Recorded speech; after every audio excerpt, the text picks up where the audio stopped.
Assalamualaikum warahmatullahi wabarakatuh.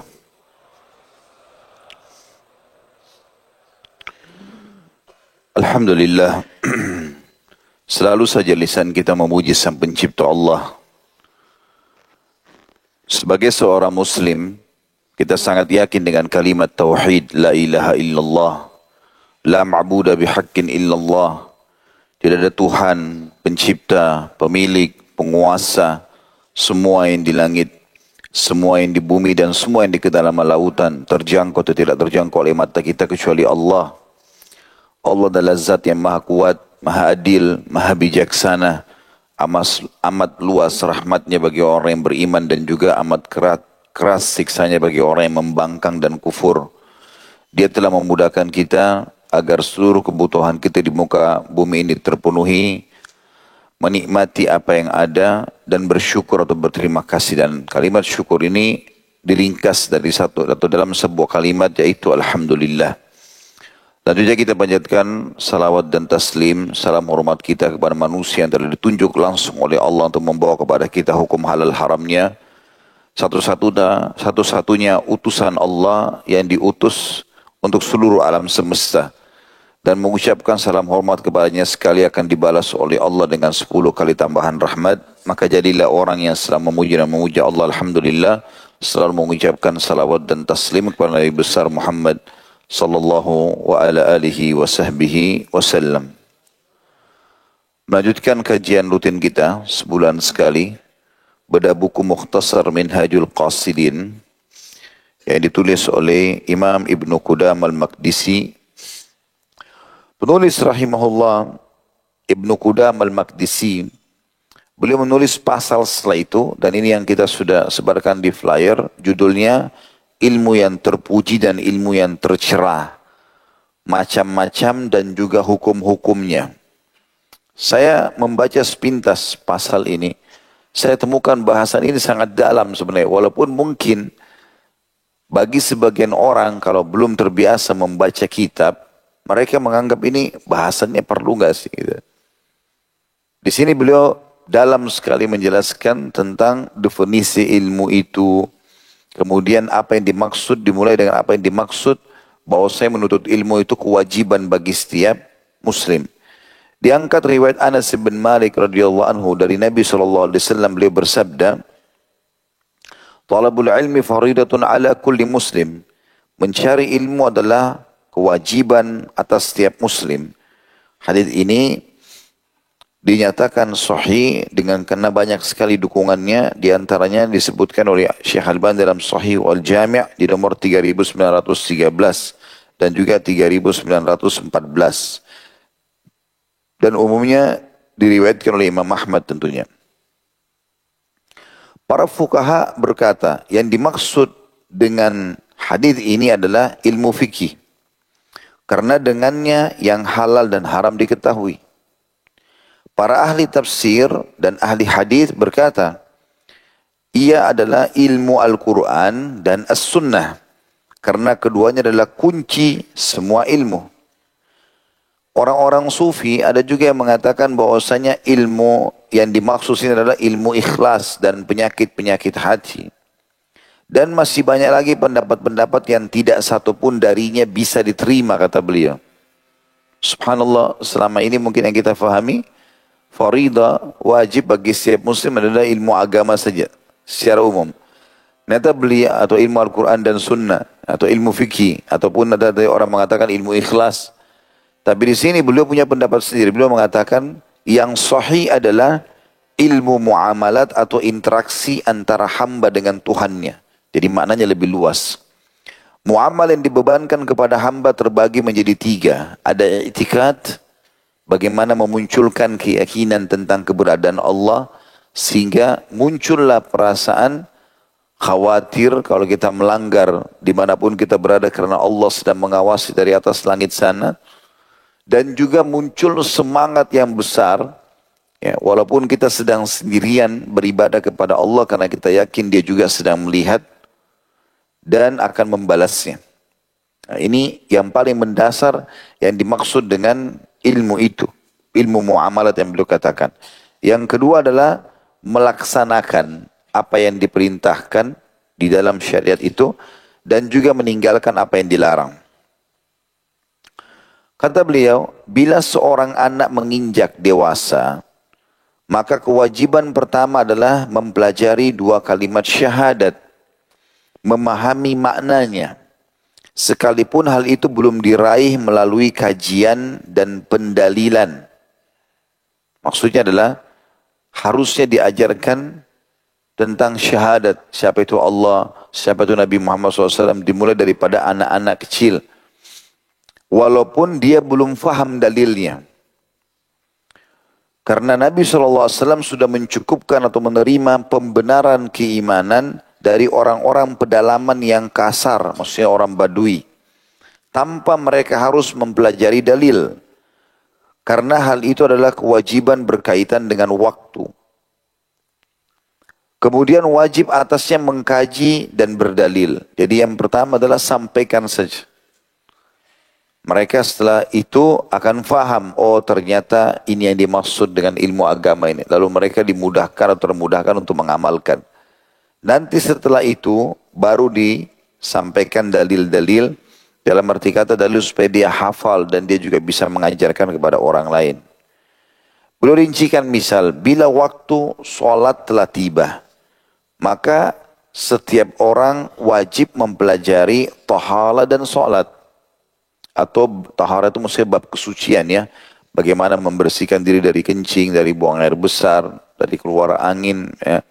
Kemudian maksudnya harus uduk lagi dan membersihkan tempat yang najis kalau kencing dan buang air besar. Kemudian baru uduk, kemudian sholat.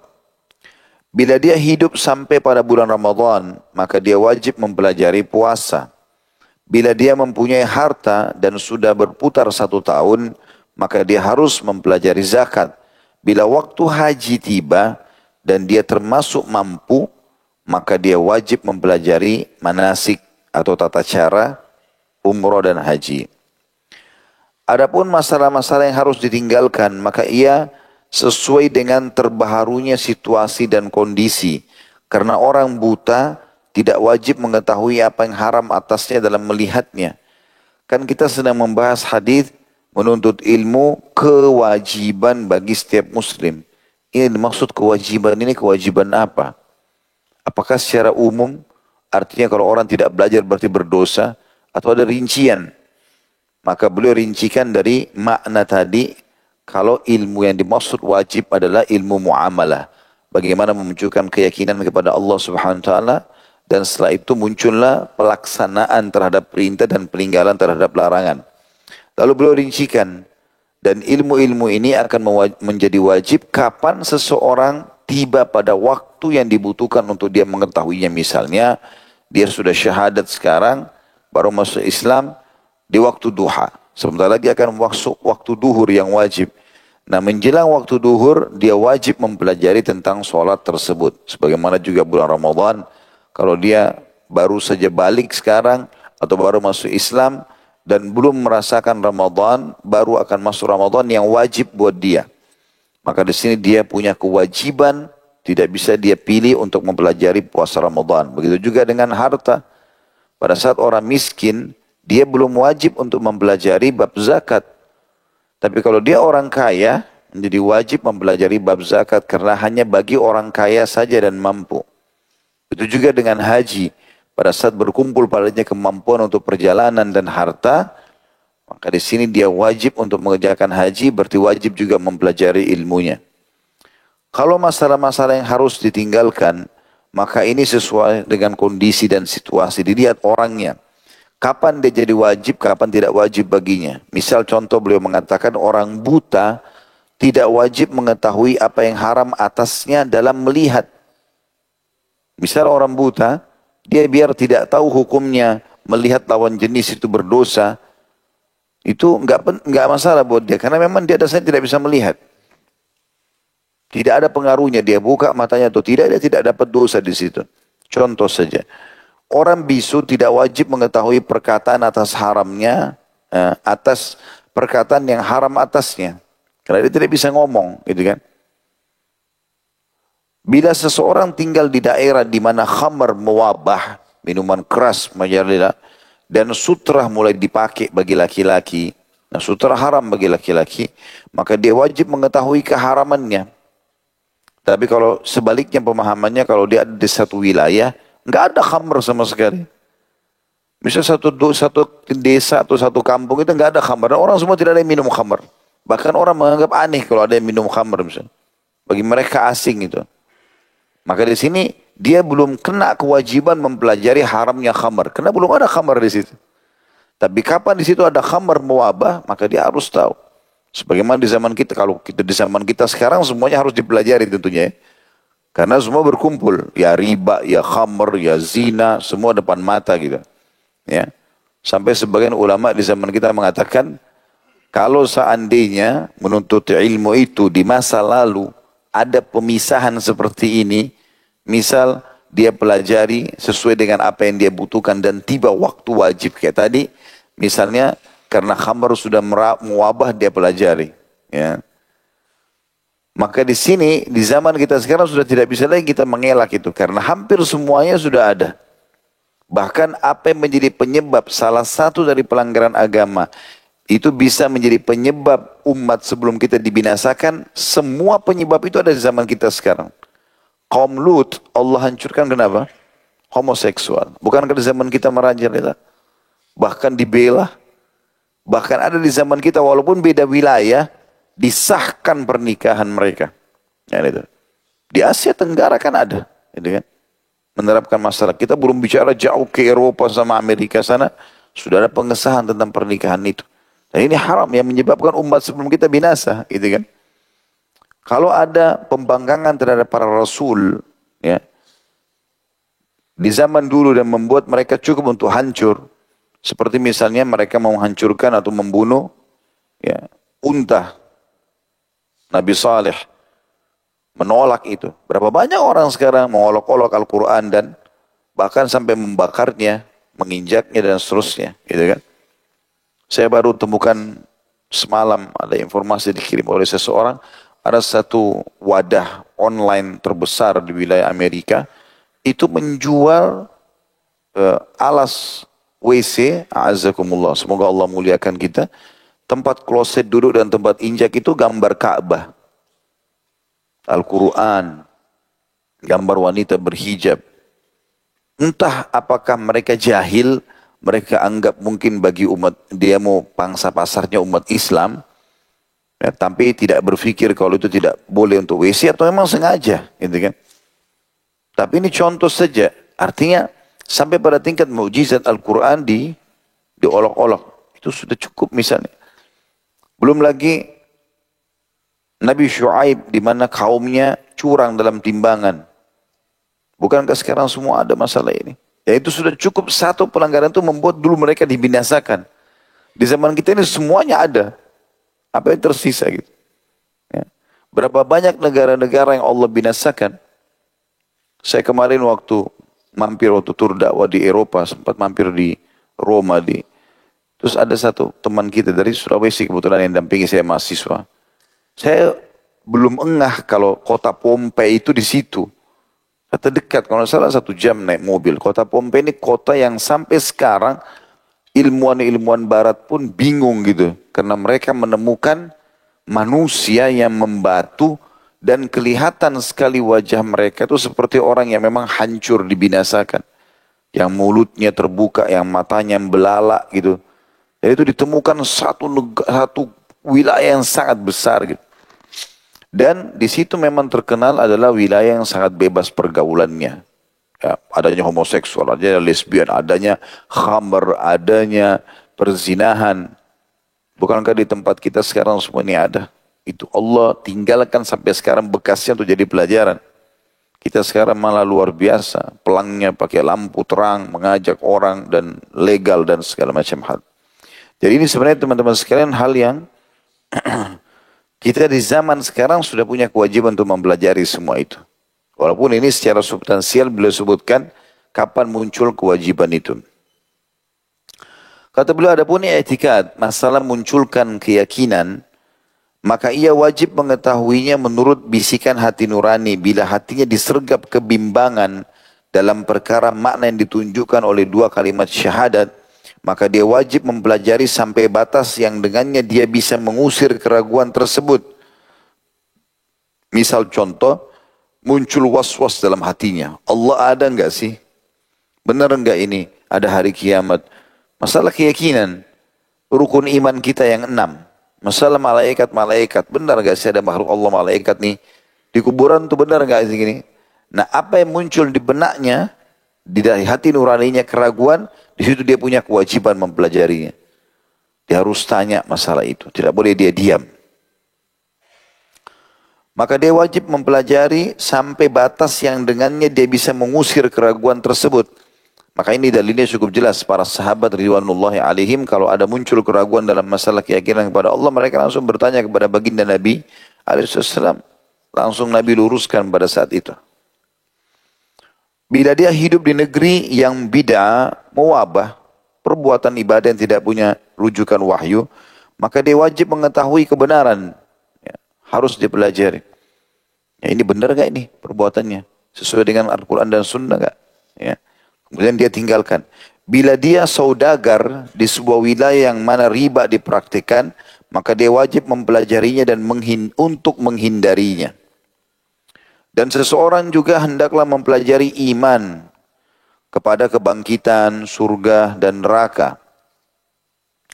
Kata beliau, jelaslah dari apa yang kami katakan bahwa yang dimaksud dengan menuntut ilmu yang merupakan fardu ain, kewajiban secara individu itu adalah menuntut apa yang menjadi kewajiban setiap pribadi. Dalam arti kata, hadis ini tidak boleh juga ditarik terlalu global, tapi dikhususkan. Dia akan menjadi wajib pada saat seseorang itu tiba masanya di mana dia harus mempelajarinya. Kayak tadi dia baru masuk Islam, saya kasih contoh bab sholat misalnya, atau dikasih contoh oleh beliau, pas dia baru masuk Islam atau dia baru balik di waktu duha, maka tiba duhur di sini dia punya kewajiban secara pribadi berdosa kalau dia tidak pelajari masalah sholat duhur nanti. Atau masalah sholat. Sebelumnya tidak ada kewajiban bagi dia. Makanya pernah ada sahabat, dia baru masuk Islam, yang pernah saya kasih contoh di pertemuan sebelumnya, namanya Khuwairik, pendeta Yahudi. Di perang Uhud dia syahadat. Setelah dia ajak kaumnya masuk Islam, tidak ada yang mau. Lalu dia syahadat, lalu dia ikut jihad. Baru masuk kancah peperangan, dia termasuk dari salah satu dari 70 syuhada Uhud, gitu kan. Waktu Nabi SAW dia jenazah, Nabi senyum, Nabi mengatakan siapa yang ingin melihat penghuni surga yang belum pernah sujud sekalipun, lihat orang ini. Karena dia syahadat di waktu duha, meninggal sebelum duhur, berarti tidak ada kewajibannya pelajari duhur. Bahkan sudah dijamin surga bagi dia pada saat itu. Begitu memahaminya. Lalu beliau jelaskan ada bahasan dari pasal ini, ilmu yang termasuk fardu kifayah. Tadi itu bicara masalah ilmu yang fardu ain. Sifatnya secara pribadi wajib dipelajari. Ini mirip juga teman-teman sekalian kalau kita sedang terjerumus pada satu perbuatan yang kita bimbang. Ya. Di situ wajib kita mempelajarinya.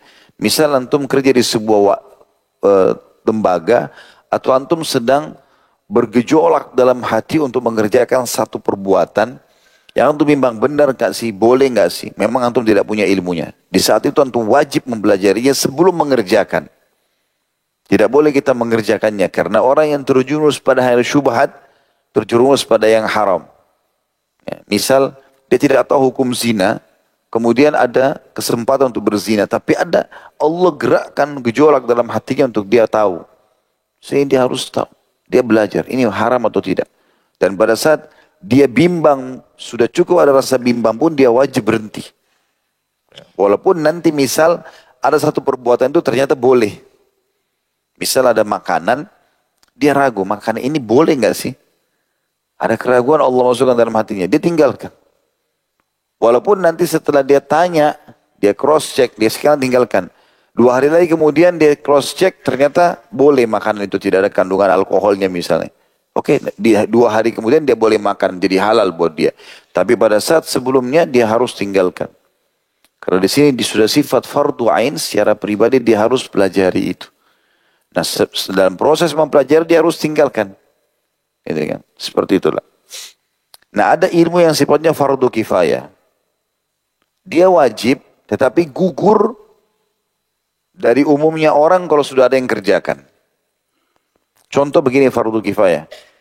Mengucapkan salam sunnah hukumnya. Menjawab salam hukumnya wajib. Di majelis ilmu kita seperti ini, kalau ada orang datang mengucapkan Assalamualaikum warahmatullahi wabarakatuh. Selama belum ada yang jawab walaupun satu, setiap orang kita punya kena hukum fardu ain. Individual harus jawab. Tapi kalau ada satu orang aja nyeletuk, Waalaikumsalam wabarakatuh. Yang lainnya menjadi fardu kifayah. Artinya kita nggak berdosa karena sudah ada yang wakili. Kalau tadi kan yang kita bahas sebelumnya fardu ain artinya harus dia pelajari. Harus dia tahu. Ya, harus dia lakukan. Sekarang ini tidak harus dilakukan kalau sudah ada yang kerjakan. Ini mirip sholat jenazah. Kalau antum berdua sama teman jalan di padang pasir, meninggal teman itu. Nggak ada orang lain yang urus kecuali antum. Sifatnya fardu ain. Harus antum urus jenazahnya dia. Sepengetahuan antum, gitu kan. Tapi kalau misalnya ya ada orang banyak dan sudah ada orang yang urus jenazah teman antum, ya sudah. Gugur dari kita. Mirip sholat jenazah. Kalau kita cuma sendiri sama dia terus meninggal, maka kita sholati. Wajib bagi kita. Tapi kalau sudah ada yang sholati, gugur bagi yang lain, gitu kan. Walaupun yang lain boleh melakukannya. Kayak tadi orang salam misalnya, kalau dia mau pahala, tapi dia jawab Waalaikumsalam warahmatullahi wabarakatuh. Seperti itulah. Nah, beliau mengatakan ilmu yang termasuk fardu kifayah. Ada ilmu wajib, ada ilmu fardu ain, ada ilmu fardu kifayah. Ilmu yang fardu kifayah adalah semua ilmu yang dibutuhkan dalam rangka tegaknya urusan kehidupan. Seperti ilmu pengobatan, kedokteran. Ilmu ini penting. Kalau tidak ada satupun muslim yang belajar ilmu ini, maka jadi wajib. Sampai ada yang pelajari. Itu menurut beliau di sini. Ya. Kenapa beliau mengatakan? Karena ilmu ini penting. Karena tubuh memerlukan tetap terjaga dalam kesehatan. Dan itu bagian dari syariat. Demikian juga dengan ilmu hisab atau matematika. Ia diperlukan untuk membagi warisan, wasiat, dan juga sepertinya. Jadi beliau menekankan dua ilmu ini ya. Ilmu kesehatan, ilmu kedokteran, dan juga ilmu matematika. Karena sangat berhubungan sekali dengan syariat Allah subhanahu wa ta'ala. Hal yang sangat ditekan dalam syariat adalah kita harus menjaga diri kita. Contoh misal, kita tidak boleh makan makanan yang haram. Di antara haram misalnya contoh bangkai. Bangkai kan kalau secara medis terbukti, nanti medis itu membuktikan kenapa bangkai nggak boleh. Oh ternyata banyak bakterinya. Gitu kan. Kenapa khamr nggak boleh? Karena alkohol itu bisa merusak begini dan begitu. Sistem apa dalam tubuh kita. Seperti itulah ya. Maka dia berarti melengkapkan pemahaman tentang syariat Allah subhanahu wa ta'ala itu. Begitu juga dengan matematika, belum mengatakan sifatnya fardu kifayah. Kalau tidak ada muslim yang pelajari, semua tidak pelajari, maka harus ada satu di situ. Karena dia sifatnya fardu ain nanti. Karena ini sangat berhubungan dengan menghitung warisan, wasiatnya orang gitu kan. Kata beliau, seandainya sebuah negeri tidak memiliki orang-orang yang menguasai ilmu-ilmu ini, maka mereka berdosa. Kalau muslim semua tidak ada. Dan bila satu orang sudah menunaikannya, maka ia sudah cukup mewakili. Dan kewajiban tersebut gugur atas yang lain. Jangan merasa kaget, kata beliau, dengan ucapan kami bahwa ilmu pengobatan dan hisab termasuk fardu kifayah. Karena dasar-dasar keterampilan hidup juga termasuk fardu kifayah. Seperti pertanian, pembuatan kain, bahkan bekam. Karena seandainya sebuah negeri tidak memiliki tukang bekam, niscaya tidak sedikit dari mereka yang sakit. Karena Allah lah yang telah menurunkan dan menciptakan penyakit. Dia juga yang menurunkan obatnya dan mengajak untuk menggunakannya. Sementara bekam dijadikan sebagai sarana pengobatan atau kesembuhan yang sangat mutlak. Makanya baginda Nabi SAW mengatakan dalam hadis yang sahih, 3 pengobatan ya, yang tidak akan ada keraguan di dalamnya ya untuk sembuh. Konsumsi madu, sayapannya, bekam, gitu kan, dan kai. Kalau saya bekam itu, kalau teman-teman sudah pernah bekam, alhamdulillah. Kalau belum, lakukan itu, terutama di tanggal 17, 19, 21 dari bulan-bulan Hijriah. Kemudian tapi kata Nabi SAW mengatakan, cuman saya melarang umatku menggunakan kai. Riwayat lain, jadikan kai sebagai pengobatan terakhir. Apa itu kai? Besi dipanasin, ditempelin di tempat sakit. Ya. Ini pengobatan terakhir sekali. Gitu ya. Yang didahulukan di sini adalah konsumsi madu dan juga bekam itu sendiri. Kata beliau, adapun mendalami detil-detil ilmu pengobatan dan ilmu hisab, maka ia termasuk perkara lebih yang tidak diperlukan. Maksudnya perkara lebih yang tidak diperlukan. Yang penting sudah ada yang mendalaminya. Gitu kan. Di situ ada footnote bagi yang pegang bukunya, ada footnote nomor 24 di bawah kecil tulisan 24. Dikatakan mempelajari ilmu pengobatan secara mendalam dan ilmu-ilmu umum lainnya termasuk fardu kifayah, di mana kaum muslimin wajib menguasainya dengan baik agar mereka bisa memetik buahnya yang baik dan memberikan manfaat dan kebaikan bagi mereka sendiri. Kekuatan kaum muslimin tidak terwujud dan eksistensi mereka tidak tegak kecuali dengan Islam dari sisi akidah, fikih dan jihad. Sementara ilmu tersebut sarana hidup dan sesuatu di mana yang wajib tidak bisa diwujudkan kecuali dengannya, maka ia wajib. Jadi saya kasih contoh misal, kenapa kita sekarang umat Islam tidak beda sama generasi awal. Saya kasih contoh misalnya Imam Syafi'i rahimahullah. Imam Syafi'i itu dinukil tentang beliau, saking cintanya sama ilmu, dan beliau fahamnya masalah ini, poin ini, maka para ulama di zamannya mengatakan kalau kami duduk dengan Syafi'i dan berbicara masalah fikih, kami akan temukan dia adalah pakar dalam fikih. Kalau kami duduk bicara masalah akidah, kami temukan dia pakar dalam akidah. Bicara masalah apapun ilmu agama, semua cabangnya dia adalah pakarnya. Dan kami temukan juga kalau kami bicara tentang pengobatan dengan Syafi'i, seakan-akan dia seorang dokter. Semua dikuasai. Kalau kami berbicara tentang masalah ilmu hisab, kami temukan dia seperti seorang pakar matematika. Dan ini juga pemicu teman-teman kenapa fase Islam, ya pada saat mereka berkuasa di Spanyol, itu sampai pada tingkat Eropa pada saat itu, ya, dikatakan oleh sebagian ilmuwan barat, itu saya nukil di tesis S2 saya dulu, saya lupa namanya siapa orang-orang itu, tapi ada beberapa orang yang saya angkat namanya, nama-nama orang non-muslim, mereka mengatakan andai saja Islam tidak masuk ke Spanyol di pertengahan abad Masehi, maka pastikan Eropa tidak akan semaju sekarang. Karena yang mengajarkan orang Eropa matematika, ilmu kedokteran, itu muslimin justru. Dan tidak bisa dipungkiri sekarang kalau semua ilmu teknologi sekarang berkembang, justru bermula daripada berkembangnya ilmu umum ini di wilayah kaum muslimin di Spanyol. Terkenal Cordova ya, dan yang lain-lainnya itu kota-kota besar di sana. Dan saya pernah datangi wilayah itu pada saat kami umroh plus Spanyol dulu, melihat beberapa wilayah itu, dan kami lihat betul-betul luar biasa peninggalan umat Islam dari sisi bangunannya, dari sisi kenangan mereka itu menceritakan bagaimana umat Islam dulu itu mengembangkan ilmu kedokteran, ya segala macam itu banyak sekali. Dan banyak nama-nama muslim yang terkenal, ya seperti yang sampai sekarang terkenal dalam ilmu hisab, Abdul Jabbar, ya diringkas namanya dengan ilmu Al-Jabar, padahal dari nama dia gitu kan. Ada juga yang tidak dinukil namanya, tapi buku-bukunya, manuskripnya masih ada banyak di Eropa. Seperti Al-Haythami yang menemukan pisau bedah pertama dan menjadi dokter yang terkenal di wilayah Eropa pada saat itu. Sampai banyak sekali orang-orang yang datang dari wilayah Eropa untuk belajar di Spanyol dari kaum muslimin dalam ilmu kesehatan. Gitu kan. Karena mereka masih sangat sederhana hidupnya pada saat itu. Umumnya masyarakat Eropa waktu itu banyak pengembala saja. Seperti kalau orang Arab Badui di padang pasir. Dan kita tahu bagaimana Islam pun datang mengubah masyarakat Arab yang tadinya tidak dikenal oleh dunia. Abu Bakar, Umar, Uthman, Ali, Talha, Zubair, tidak ada yang kenal kalau bukan karena Islam. Mereka masyarakat penduduk Mekah, kota yang sangat terpencil waktu itu tidak ada yang kenal. Kecuali sebagian kecil orang. Tapi Islam datang mengangkat dan memuliakan mereka. Membuat seluruh individunya itu bergerak dan ingin mempelajari agama itu. Saya baca paragraf ini baru kita break untuk sholat dulu.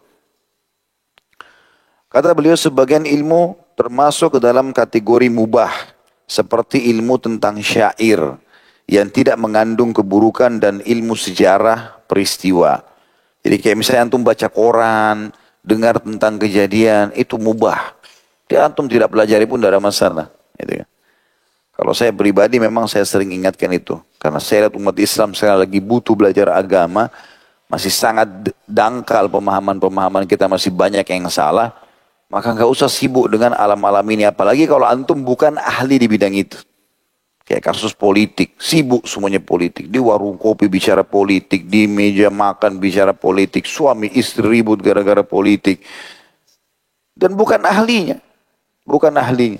Sampai ada yang cerai, ada yang begini, ada yang begitu. Ibu-ibu lagi goreng tempe bicara politik. Hangus tempenya nanti. Sebagian ilmu yang tercelah adalah ilmu sihir, raja-raja dan juga ilmu yang mengaburkan kebenaran. Nanti kita akan paparkan insyaAllah setelah ba'diyah atau setelah salat isya. Subhanakallahumma bihamdika. Asyhadu an la ilaha illa anta astaghfiruka wa atubu ilaik. Wassalamualaikum warahmatullahi wabarakatuh. Assalamualaikum warahmatullahi wabarakatuh. Alhamdulillah. Wassalatu wassalamu ala rasulillah. Segala puji dan puja kehadirat Allah Subhanahu wa taala, juga salawat dan taslim kepada Nabi besar Muhammad sallallahu alaihi wasallam. Masih melanjutkan sub bahasan kita tentang ilmu yang termasuk fardu kifayah. Dan beliau di sini menitikberatkan bahwasanya fardu kifayah itu bahkan ilmu pertanian pun masuk di dalamnya. Selain dari tadi ilmu kedokteran dan juga ilmu hisab. Kalau tidak ada muslim yang mempelajarinya, termasuk juga bahkan pabrik-pabrik pembuatan kain dan pengobatan bekam, maka sifatnya mereka harus mempelajarinya. Dan kalau ada sebagian yang sudah mempelajari berarti gugur dari yang lainnya. Kemudian beliau juga menyebutkan tentang ilmu yang mubah. Seperti mempelajari syair-syair. Ya, walaupun digunakan untuk memuji ilmu.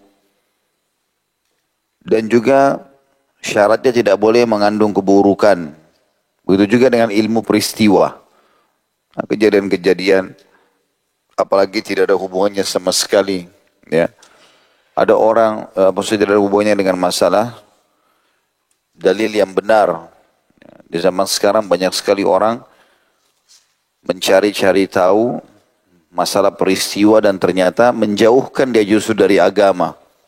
Apalagi kalau dia sengaja tarik-tarik kejadian itu pada masalah agama. Kayak tanda-tanda hari kiamat lagi heboh sekarang gitu kan. Selalu dihubungkan kiamat ini akan terjadi pada tahun sekian, pada akan begini, pada akan begitu. Nah ini semuanya bukan hal yang baru. Sudah pernah ada orang menyampaikan dulu dan ternyata keliru gitu. Yang kita tahu dengan ilmu yang benar, kiamat punya tanda-tanda. Dan tanda-tanda itu harus terlihat semuanya, barulah terjadi kiamat. Tanda-tanda kiamat kecil saja, masih banyak yang belum terjadi. Apalagi kalau kita bicara tanda-tanda kiamat besar, barulah terjadi tiupan sangkakala gitu. Kemudian juga beliau menyebutkan tentang ilmu-ilmu yang tercelah, yang haram untuk dipelajari. Induknya adalah ilmu sihir. Dan semua yang berhubungan dengan ilmu yang bisa mengaburkan kebenaran. Ya, kalau kita bicara sihir ini berarti ilmu yang berhubungan dengan syaitan. Ya. Saya pernah jelaskan di muka bumi ini cuma ada dua jalan, tidak ada jalan yang ketiga. Satu benar, satu salah. Jalan yang benar adalah jalannya Allah Subhanahu wa taala dan juru bicaranya Allah adalah para nabi-nabi dan rasul. Penyambung lidahnya nabi dan rasul adalah para ulama dan dai. Kita kalau bertemu dengan mereka atau hadir di majelis mereka, kita akan dipandu ke jalan Allah. Tentu kalau para ulama dan dai dipandu ke jalannya nabi dan jalan nabi dipandu ke jalan Allah dan ujungnya surga. Dan ini yang benar. Yang kedua jalannya syaitan dan ini sesat.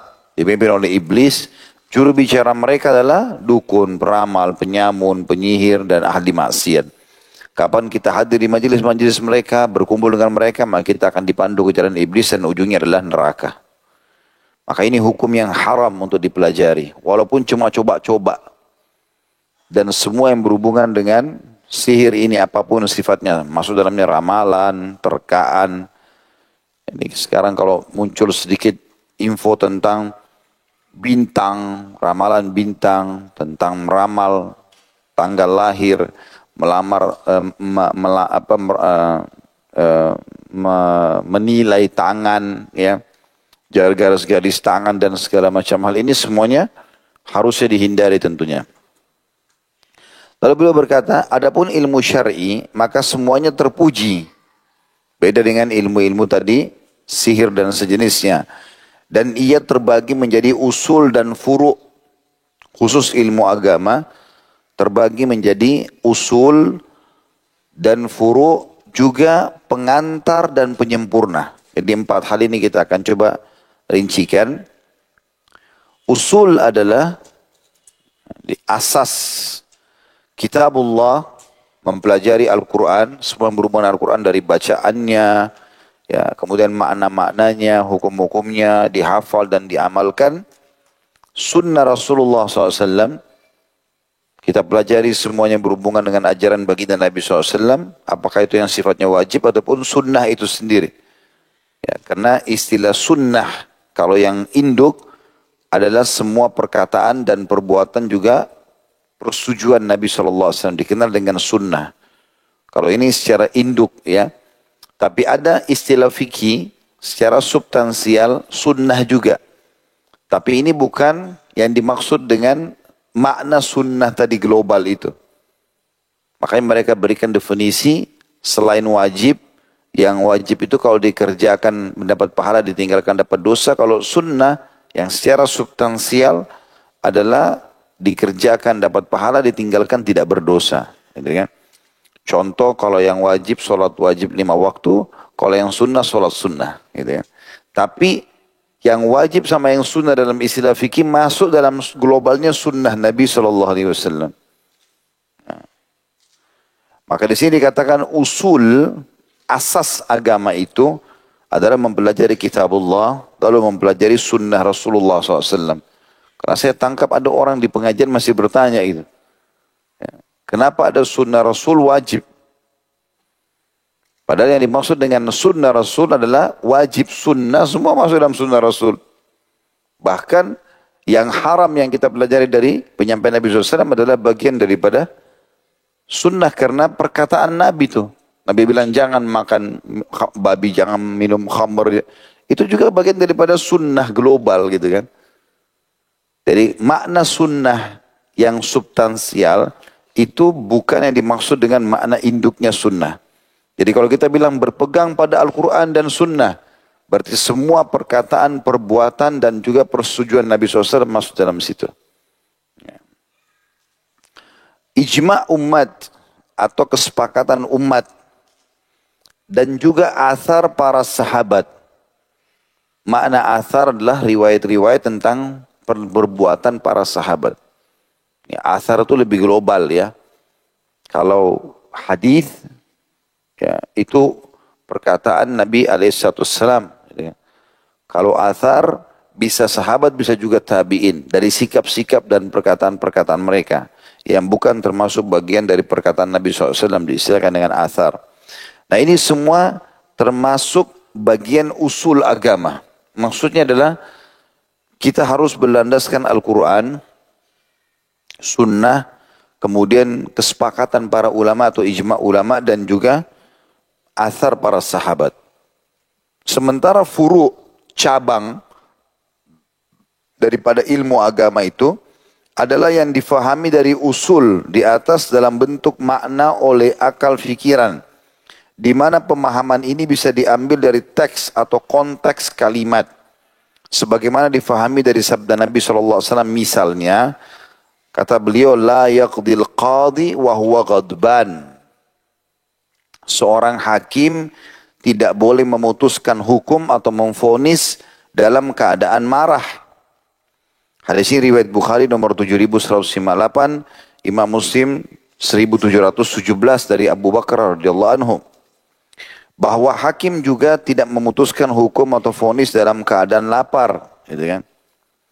Yang dimaksud dengan hadis ini bisa diambil furu', ya. Sebenarnya usulnya adalah memutuskan hukum itu, ya.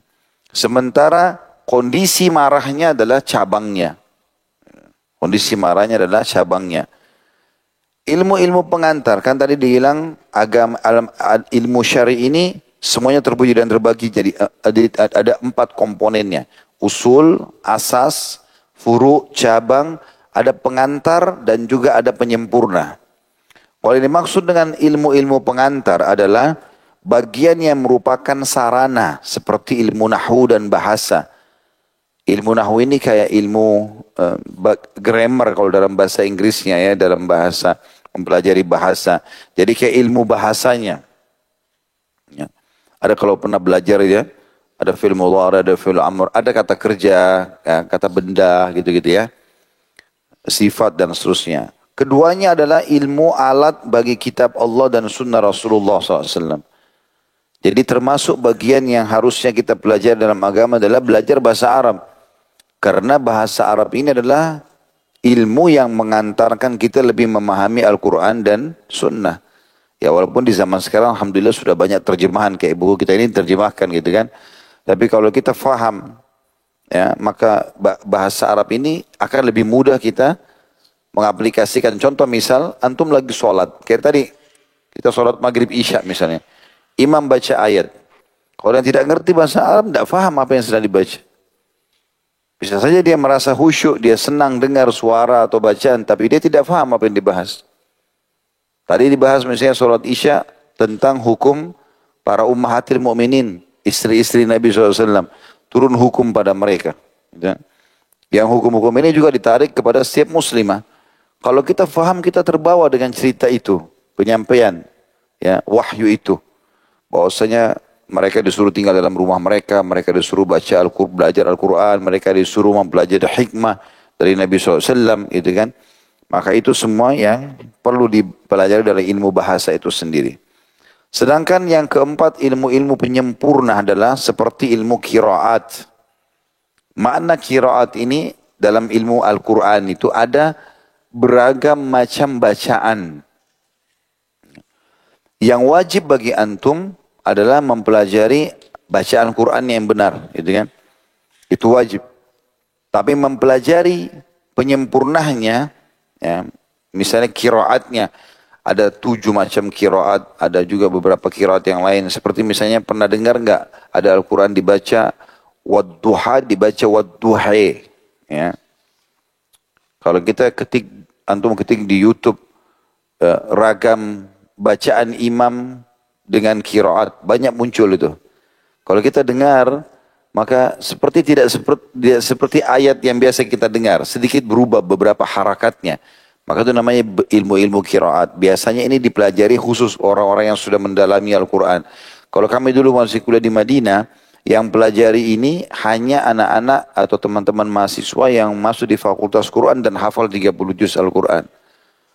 Karena bagi mereka itu ilmu sangat perlukan, gitu kan. Dan juga masalah makhraj huruf atau mempelajari tentang tempat keluarnya huruf-huruf hijaiyah itu sehingga bacaan Qur'annya benar. Seperti ilmu juga tentang biografi rawi-rawi hadis, ya. Di sini mempelajari tentang biografi mereka juga adalah atau kelurusan pribadinya dan keadaan mereka. Ini adalah ilmu penyempurna, gitu kan. Semua itu termasuk ilmu syar'i dan semuanya terpuji. Artinya sangat dianjurkan untuk dipelajari, gitu. Kemudian beliau mengatakan ada pasal juga di sini, lanjutan dari bahasan itu juga. Adapun ilmu muamalat hamba kepada Tuhannya adalah ilmu tentang keadaan-keadaan hati. Seperti rasa takut, harapan, ya, ridho, maksudnya takut kepada azabnya Allah, harapan berharap agar Allah berikan rahmatnya, ridho, terima atas ujian Allah, jujur, selalu berkata jujur karena karena Allah SWT perintahkan ikhlas dan lainnya. Dengan ilmu inilah para ulama terangkat derajatnya. Dengan mewujudkannya nama-nama mereka masyhur seperti Imam Sufyan Tsauri, Imam Abu Hanifah, Imam Malik, Imam Syafi'i dan Imam Ahmad.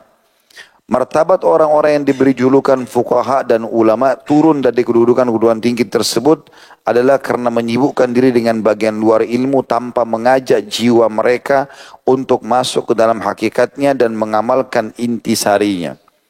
Artinya beliau ingin titik beratkan di pasal ini begini. Banyak orang belajar misalnya masalah fikih.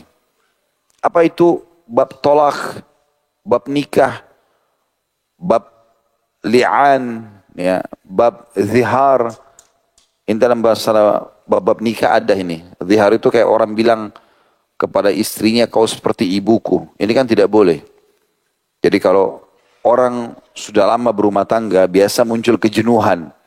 Walaupun istrinya sudah tua, dia nggak boleh bilang kau seperti ibuku. Dia sebenarnya pakai bahasa kiasan, seakan-akan dia tidak mau lagi gauli istrinya. Ini nggak boleh, termasuk bagian dari dosa besar. Ya. Begitu juga dengan li'an. Li'an itu saling melaknat. Kalau orang menuduh orang lain berbuat zina, supaya orang yang tertuduh itu bisa dihukum, yang menuduh harus bawa 4 saksi. Tapi kalau suami istri, nggak butuh bawa 4 saksi. Cukup mereka saling bersumpah, namanya li'an. Misal suami nuduh istrinya berzina, maka dia bersumpah 4 kali, 5 kali sebenarnya. Tapi 4 kali yang dia sumpah, pertama itu, dia bilang demi Allah memang istri ini selingkuh. Dia bilang lagi 2 kali, demi Allah istri ini selingkuh. Sampai 4 kali, yang kelima baru dia bilang, Allah akan murka padanya, atau dia kena laknatnya Allah, kalau dia bohong. Lalu yang tertuduh supaya selamat, dia harus bersumpah juga. Misalnya istri yang mengatakan, demi Allah suami ini bohong. Dia sumpah 4 kali, yang kelima, dia kena murkanya Allah kalau suaminya benar. Namanya hukum li'an. Nah banyak orang, menurut di sini penulis, sibuk dengan ilmu-ilmu seperti ini. Tapi dia lupa hubungkan itu dengan ilmu-ilmu yang dibahasakan tadi di sini ya. Ilmu-ilmu hati seperti misalnya ikhlas, jujur, ridho. Sehingga mereka menganggap begitu sudah faham hukum bab zihar atau bab li'an, oh sudah alim. Enggak, keliru di sini. Bahkan menurut beliau tidak dianggap alim itu. Seperti sekarang banyak orang begitu ya. Kita kalau masuk di fakultas syariah, banyak orang paham.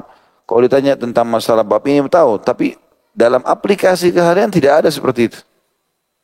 Saya pernah temukan di pasca sarjana di kota Makassar ini, ya satu kelas sama saya waktu S2 nggak bisa ngaji.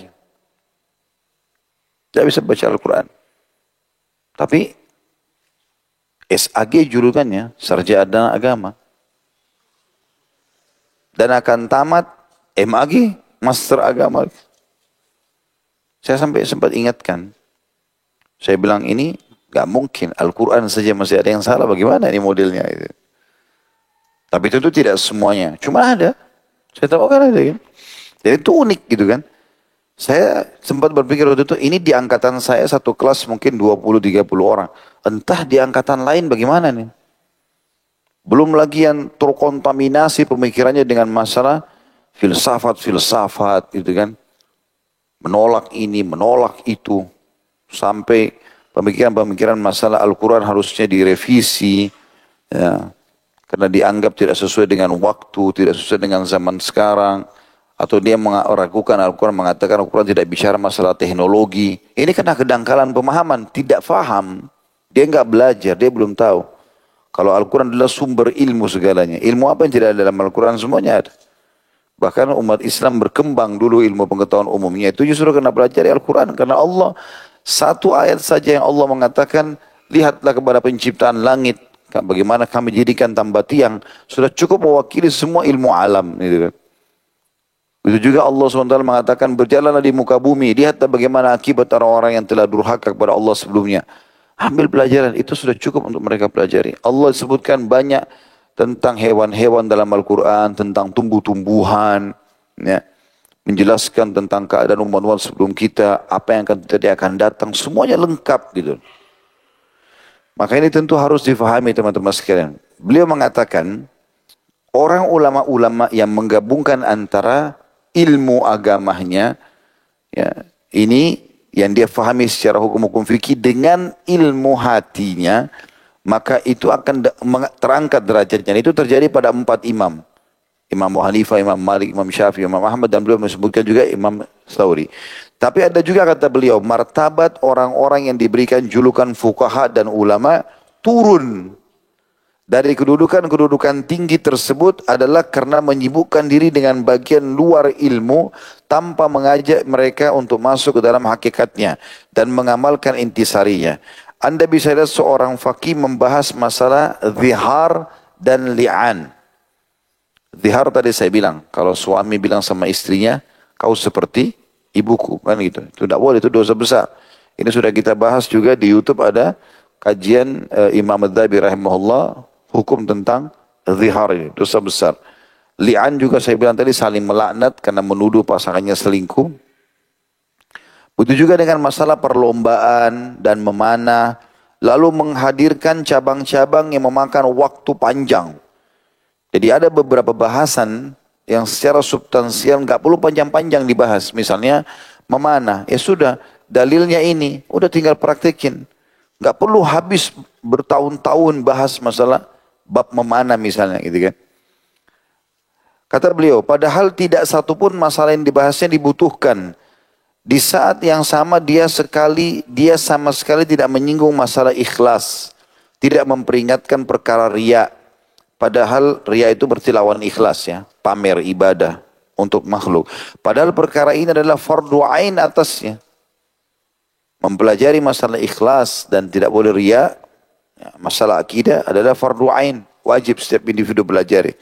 Karena melalaikannya sama dengan mencelakakan dirinya. Sementara yang pertama adalah fardu kifayah. Maksudnya mempelajari tadi ilmu-ilmu fikih yang zihar, li'an ya. Dia sifatnya wajib bagi dia kalau dia sedang menghadapinya. Gitu. Seandainya dia ditanya tentang alasan tidak melakukan dialog dalam perkara ikhlas dan riya, niscaya dia tidak mempunyai jawabannya. Namun saat dia ditanya tentang alasan menyibukkan diri dengan dalam perkara li'an dan memanah, maka dia akan menjawab bahwa ia adalah fardu kifayah.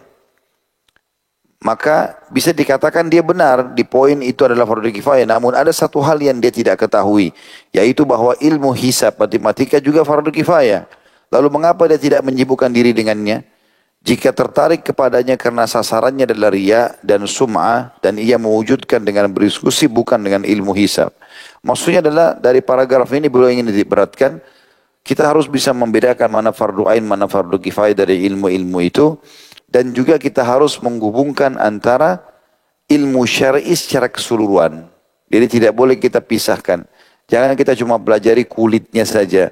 Tapi kita harus belajar lebih dalam. Dan tidak bisa dipisahkan antara ilmu-ilmu hukum dengan ilmu-ilmu akidah atau keyakinan. Karena ikhlas pada saat kita melakukan pernikahan ataupun perceraian misalnya, maka itu akan menyempurnakan pemahaman agama kita. Kita kalau menikah karena Allah, kita kalau cerai pun karena Allah SWT. Dan itu karena dia faham tentang kedudukan ikhlas itu sendiri. Misal, contoh itu. Kemudian kita tutup teman-teman sekalian dengan bahasan ini ya. Bahasan ini juga tidak kalah penting. Tentang masalah, ada di sini dua atau tiga pasalnya. Tidak terlalu panjang insya Allah. Masalah pergeseran makna sejumlah makna terminologi ilmu. Ya, kalau dalam bahasa Indonesia kan ada dua istilah, ada etimologi, ada terminologi ya. Etimologi itu artinya bahasa. Terminologi itu adalah istilah. Jadi misal contoh, salat. Dalam ilmu-ilmu fikih, kalau teman-teman baca dalam bahasa Arab, selalu dikatakan lugatan wastilahan. Ulama-ulama fikih itu selalu menjelaskan begitu. Misal, salat itu apa? Secara lugah, secara etimologi bahasa, dia adalah doa. Secara terminologi, dia adalah gerakan-gerakan dan bacaan khusus yang dimulai dengan takbir, diakhiri dengan salam misalnya. Maka ini selalu dikaitkan oleh para ulama. seperti puasa. Secara bahasa imsak atau menahan. Nanti kalau sudah jelaskan secara terminologi barulah dipaparkan panjang lebar. Menahan diri dari lapar, dari haus, ya, dari hubungan biologis, dari terbit matahari sampai terbenam matahari. Nah, maka ada rincian seperti itu. Nah, beliau ingin hubungkan dengan masalah ilmu ini, ada pergeseran makna sejumlah terminologi ilmu. Ketahuilah, kata beliau, ada beberapa istilah yang telah diganti dan diubah. Maknanya digeser kepada makna-makna yang tidak dimaksud oleh salafus salih atau orang-orang terdahulu. Di antaranya adalah istilah fikih sendiri. Orang-orang bertindak terhadapnya dengan menyempitkan kandungannya. Mereka mengkhususkannya dengan ilmu tentang masalah-masalah furu, ya, cabang-cabang tadi. Dan illat-illatnya. Kalau yang pegang buku, ditulis terjemahan itu ya. Illat itu maksudnya alasan-alasannya. Padahal kata fikih dalam kamus generasi awal digunakan untuk ilmu tentang jalan menuju akhirat. Pengetahuan tentang detail atau detil-detil penyakit jiwa dan perusak amal perbuatan. Kemantapan kesadaran terhadap rendahnya dunia. Maksudnya tidak tergantung pada dunia. Kekuatan ambisi meraih nikmat akhirat. Ambisi bagaimana dilahirkan agar selalu semangat mengejar akhirat. Dan dominasi rasa takut terhadap hati. Jadi jangan sampai hatinya rusak. Karena itu Hasan Basri berkata, orang yang faqih, ya, hanyalah orang yang zuhud di dunia. Menginginkan akhirat, memahami agamanya, teguh dalam beribadah kepada Tuhannya, berhati bersih dan berlidah jernih dari kehormatan kaum muslimin. Tidak pernah cerita-ceritain aibnya orang. Menjaga diri dari harta mereka, tidak pernah menipu, dan tulus memberikan kebaikan buat mereka. Jadi yang beliau maksudkan adalah banyak orang, kalau ini subhanallah beliau bicara, ini orang meninggal sudah sekian ratus tahun yang lalu ya. Entah kalau beliau hidup di zaman sekarang bagaimana menilainya gitu. Zaman kita sekarang itu sudah kelihatan orang banyak bicara masalah fikih, seakan-akan dia seorang alim. Tapi subhanallah kita temukan orang ini jauh dari aplikasi agama. Jauh dari aplikasi agama. Bahkan tidak sedikit mereka sekolah, tamat agama, atau sarjana agama hanya untuk profesi saja. Jadi hanya untuk kerja, kemudian mereka mau terapin atau terapin ya sudah terserah. Gitu kan. Saya pernah masuk di lembaga-lembaga, itu luar biasa, membawa nama agama gitu. Tapi waktu saya masuk sholat di musolahnya, laki-laki sama perempuan bercampur baur seakan-akan bukan di musolah. Tepuk-tepukan, bercanda-bercanda, ini bukan suami istri tentunya. Karena ini kayak teman kantor gitu ya. Tapi di luar masjid saja ini sudah merusak, mencoreng kehormatan seorang muslim semestinya, apalagi dalam masjid. Gitu kan. Apalagi dalam masjid. Dan ini dianggap biasa. Pergi umroh, pergi haji, ibadah ke Baitullah juga sama. Di pesawat itu bercanda-bercanda, yang bukan tidak boleh bercanda ya, bercanda suami istri mungkin, ini bukan orang-orang lain. Orang-orang kelihatan memang bukan, karena dari bahasa-bahasa mereka kan kita terdengar di pesawat kalau orang ngomong, tinggal di mana, namanya siapa, kenapa begini, tapi laki-laki sama perempuan, dan ini lagi menuju umroh, atau lagi melakukan ibadah gitu kan. Bahkan tidak jarang antara mereka berkenalan sementara tawaf, ya, lagi ibadah. Kan gitu. Iya, kan gitu. Ada juga orang pergi haji, bukan yang diajak oleh travel itu alim, supaya bisa mengajarkan, enggak. Ini yang diajak pelawak, yang diajak ini fulan, yang diajak ini fulan, untuk menghibur jemaah. Ini bukan tempatnya dihibur ini. Tempatnya nyadarin orang, di Arafah itu bukan untuk ketawa. Ingatin orang masalah kematian. Ini biar presiden, biar raja pakai ihram baju putih loh sama di sini. Dan nanti di mahsyar dibangkitkan seperti ini kan gitu. Orang berikan kesadaran. Waktu saya masih mahasiswa dulu, saya pernah bimbing sebuah travel. Subhanallah, saya ambil pelajaran. Kebetulan yang punya itu kakak kelas saya dari Madinah dulu. Semoga Allah jaga beliau, Masya Allah. Itu di Arafah, waktu kami lagi wukuf di Arafah. Dari pertama jemaah masuk di Arafah sampai pulang maghrib, penuh dengan program. Di antaranya dia cerita tentang kematian, tentang mahsyar, tentang hisab. Jemaahnya pernah nangis gitu. Jadi bermakna ibadah itu kan. Ini bukan saja untuk ketawa-ketawa, sibuk. Boleh makan, tapi jangan makan. Kerjain terus, sayang waktunya gitu. Karena Arafah itu misalnya, kata Nabi SAW, tidak ada hari yang lebih banyak Allah selamatkan atau hapus nama seorang hamba dari api neraka dibandingkan hari Arafah. Bukan saatnya bermain-main dan bercanda di situ. Jadi kita harus meletakkan semua pada tempatnya. Nah, kebanyakan orang berpikir yang penting dia sudah sarjana agama. Yang penting dia sudah paham fikihnya. Bukan itu. Dan ini pergeseran makna. Semestinya fakih itu boleh diberikan predikat kepada orang kalau berkumpul padanya pemahaman hukum agama dan ketundukan hatinya, keikhlasannya kelihatan dalam amal-amalnya. Kelihatan dalam amal-amalnya. Saya sayangkan sekali, saya pernah tahu ada teman waktu kuliah di Madinah. Di Madinah itu selalu rajin belajar segala macam. Pulang, kembali ke Indonesia, kerja di kantor TKW. Saya waktu ketemu sama dia, sempat saya bilang, akhi, antum ini belajar di Madinah loh ini. Antum punya halaqah, punya enggak? Pengajian. Seminggu sekali. Bahas kitab yang sudah umum, Riyadus Shalihin kah, yang apa, kitab-kitab kecil. Enggak ada, dia bilang. Kenapa akhi enggak ada? Antum duduk di sini seperti orang awam, seakan-akan antum tidak belajar agama ini. Dulu cuma jawab teleponnya orang hanya karena modal mereka butuh bahasa Arab. Dan akhirnya dia karena sendiri dia terikut dengan arus orang-orang, gitu kan? Saya sempat diskusi lama sama dia, berapa kali ketemu, Allah alam. Sekarang tinggal di mana saya nggak tahu, tapi waktu itu saya coba motivasi dia. Ada juga pernah saya masuk ke salah satu organisasi Islam di Jakarta, waktu saya masih tinggal di Makassar, ketemu satu orang ngobrol-ngobrol. Saya ngobrol sama dia, habis ngobrol ternyata dia tamatan Madinah gitu. Tapi adik kelas saya setelah selesai.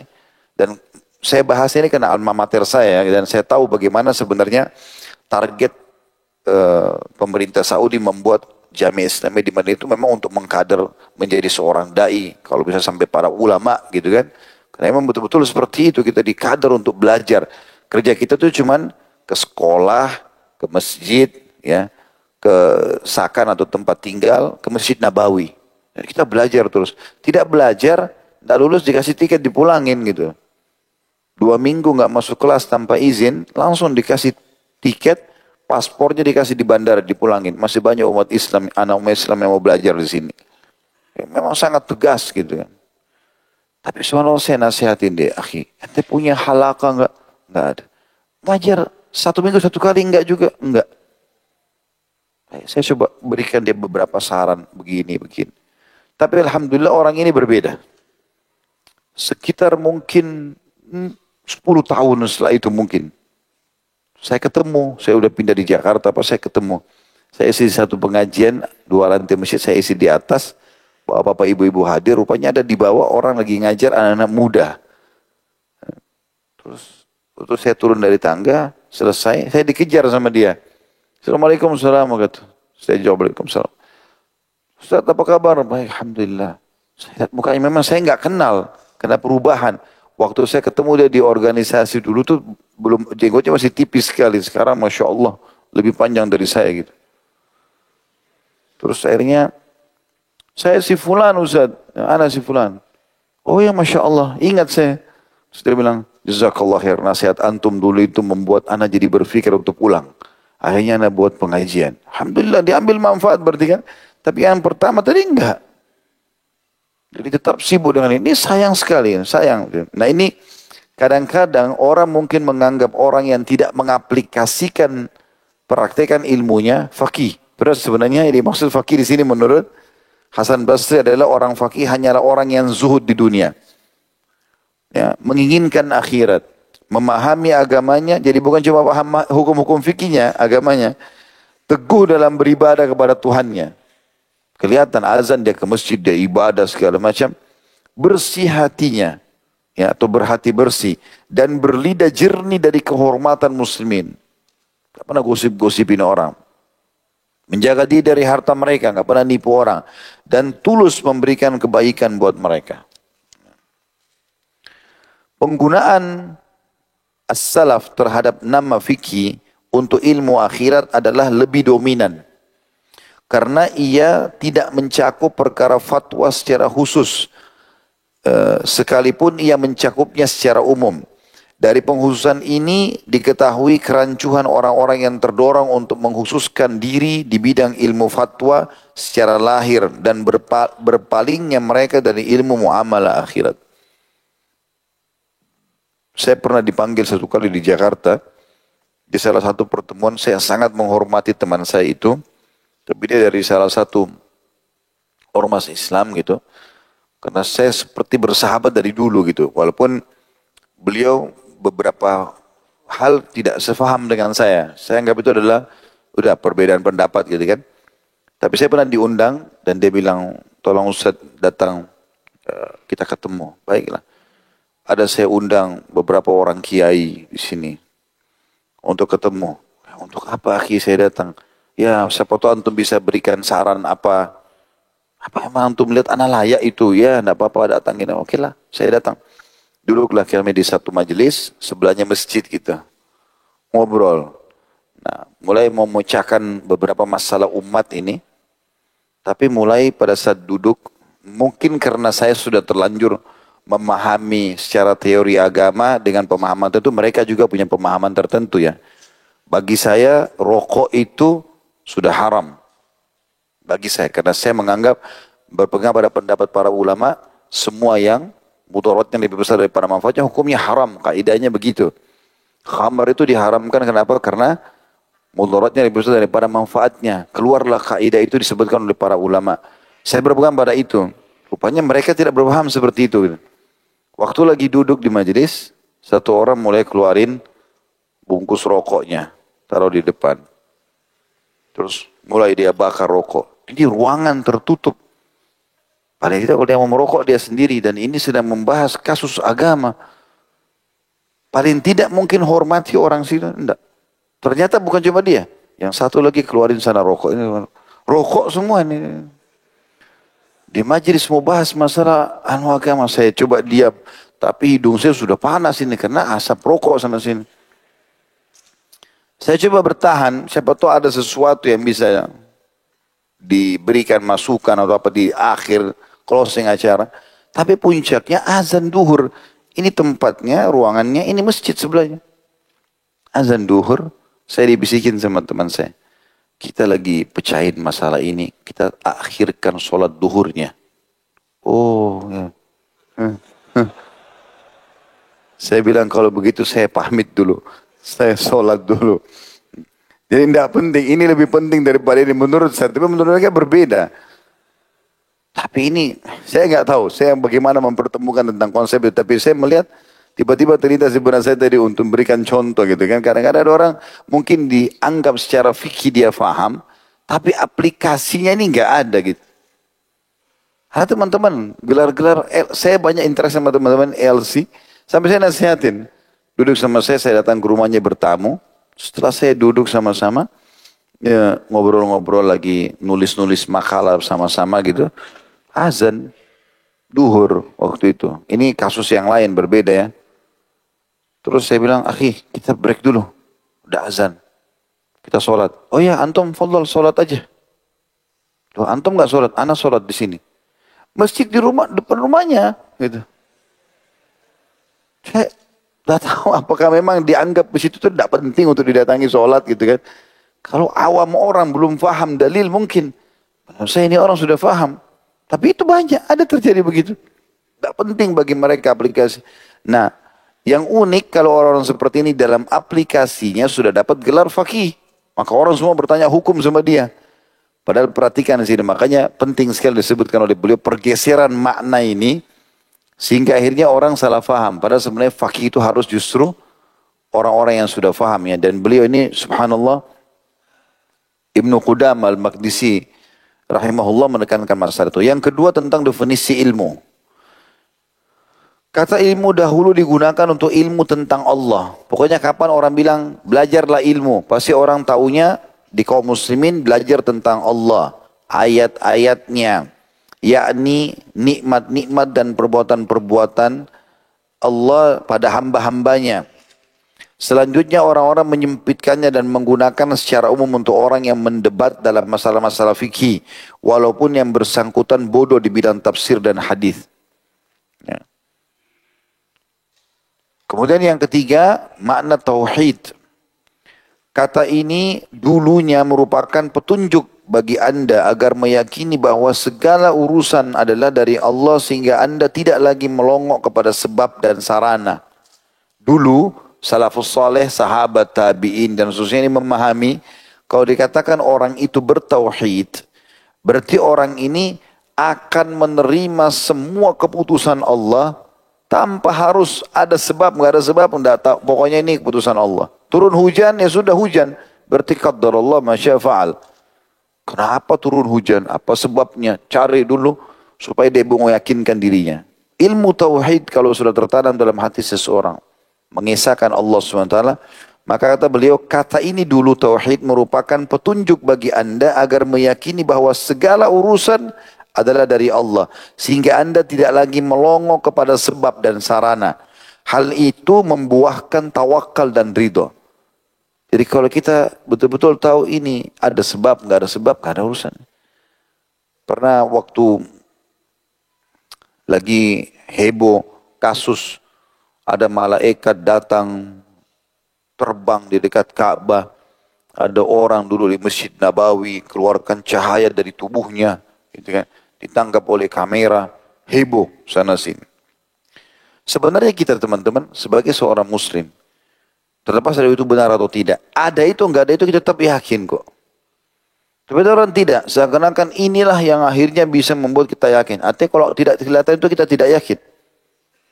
Kalau antum tidak dengar tentang suara orang disiksa di kubur, berarti antum tidak yakin di kubur ada siksa. Ini berarti belum bertauhid. Orang bertauhid itu tidak perlu tahu ada sebab atau sarana, pokoknya ini Allah larang ya selesai. Allah bilang begini ya kita yakin, seperti itulah. Ya, kata beliau ini kalimat penting. Beliau mengatakan kata yang ketiga menyimpangnya adalah tauhid. Kata ini dulunya merupakan petunjuk bagi Anda agar meyakini bahwa segala urusan adalah dari Allah sehingga Anda tidak lagi melongok kepada sebab dan sarana. Hal itu membuahkan tawakal dan ridho. Namun sekarang kata ini digunakan untuk ilmu kalam di bidang, salah satu bidang usul. Ya. Hal itu termasuk kemungkaran dalam pandangan para salafus soleh. Begitu juga dengan kata yang keempat, tazkir dan zikir. Memberi peringatan, majlis ilmu, gitu kan. Allah berfirman dalam surah Az-Zariyat ayat 55, ini juga diselewengkan maknanya, dialihkan kepada makna yang lebih sempit. A'udzubillahi minasyaitonirrajim wa dzakkir fa inna dzikra tanfa'ul mu'minin, dan tetaplah memberi peringatan karena sungguhnya peringatan itu bermanfaat bagi orang-orang yang beriman. Juga sabda Nabi SAW, idza marartum bi riyadil jannah farta'u. Qala wa ma riyadul jannah qala majalis dzikr. Bila kalian melewati kebun surga maka masuklah. Para sahabat bertanya apa itu kebun surga, maka mereka Nabi SAW menjawab majelis-majelis zikir. Ada sini riwayat Imam Tirmidzi nomor 3501. Kata beliau selanjutnya orang-orang mentransfernya kepada kisah-kisah. Jadi yang disepakati oleh para ulama majelis zikir adalah majelis ilmu, ya. Majelis ilmu di sini. Jadi majelis ilmu adalah mereka duduk saling memberi peringatan. Makanya di sini beliau langsung masuk merincikan tentang bagaimana orang menyalahfahami majelis ilmu itu. Beliau mengatakan selanjutnya orang-orang mentransfernya kepada kisah-kisah. Cerita-cerita bualan dan dongeng-dongeng yang tak karuan juntrungnya yang mengisi majelis-majelis para tukang cerita. Sekarang majelis ilmu, majelis tazkir dan zikir bukan lagi isinya membuat orang takut kepada Allah, membuat orang rindu kepada surga, membuat orang khawatir dengan dosanya sehingga dia harus bertobat. Bukan lagi itu. Tapi bagaimana membuat lelucon, bagaimana membuat ini dan itu, ya, cerita dongeng-dongeng, dan dongeng kadang-kadang datangkan tidak masuk akal gitu. Entah dari mana dongeng itu gitu. Walaupun memberikan perumpamaan teman-teman, harus perumpamaan yang benar. Bukan perumpamaan yang dibuat-buat gitu. Saya mendengar beberapa orang ceramah perumpamaan yang nggak masuk akal gitu. Tapi untuk membuat orang tersentuh, nggak bisa ini. Kita nggak boleh ngarang-ngarang sembarangan. Kata beliau, barang siapa memasukkan kisah orang-orang terdahulu dalam nasihatnya, Maka hendaklah dia menyadari bahwa kebanyakan yang dikisahkan dalam hal itu tidaklah sahih. Sebagaimana mereka menceritakan bahwa Nabi Yusuf alaihissalam telah membuka ikatan celananya. Ya. Bahwa Nabi Yusuf alaihissalam juga melihat Yakub menggigit tangannya. Bahwa Nabi Daud alaihissalam memerintahkan Uria untuk terjun ke medan perang sehingga dia gugur. Kisah semacam ini sangat membahayakan orang yang mendengarkan. Jadi beliau di sini beliau menceritakan tentang masahnya beliau kan gitu. Ada sebagian orang menceritakan Nabi Yusuf alaihissalam pada saat mulai digoda oleh istri Raja Mesir, itu dia sampai tingkat membuka celananya. Tidak ada hubungannya, tidak ada riwayat, tidak ada apa-apa. Tapi hanya untuk mengemas kisah itu jadi supaya jadi lebih heboh gitu ya. Itu beliau mengatakan contoh. Terus dikatakan Nabi Yakub pernah lihat digigit tangannya. Ini juga kisah sering masyhur di zaman beliau. Gitu kan. Ini semua dianggap oleh beliau tidak benar. Cerita dan dongeng bualan adalah termasuk di antara yang paling berbahaya bagi orang-orang awam. Karena ia menyinggung cinta, hubungan dan pedihnya perpisahan. Padahal kebanyakan hadirin adalah orang-orang lemah akal dan hati mereka dipenuhi oleh hawa nafsu dan kegandrungan kepada gambar. Saya kasih contoh gini. Teman-teman sekalian, kita tidak usah bohongin diri. Film-film yang ada, gitu kan, maksiat kepada Allah SWT. Yang ini pura-pura jadi suami, yang ini pura-pura jadi istri, yang ini pura-pura jadi ayah, ini jadi anaknya palsu, akhirnya berpelukan karena dianggap anak dan segala macam. Rekayasa, cerita dan seterusnya, bohong. Apalagi kalau sudah sampai pada perusakan akidah. Ya, ada gondoruo keluar, ada manusia berubah jadi harimau, ada macam yang tidak masuk akal. Lalu dibesar-besarkan. Gitu kan.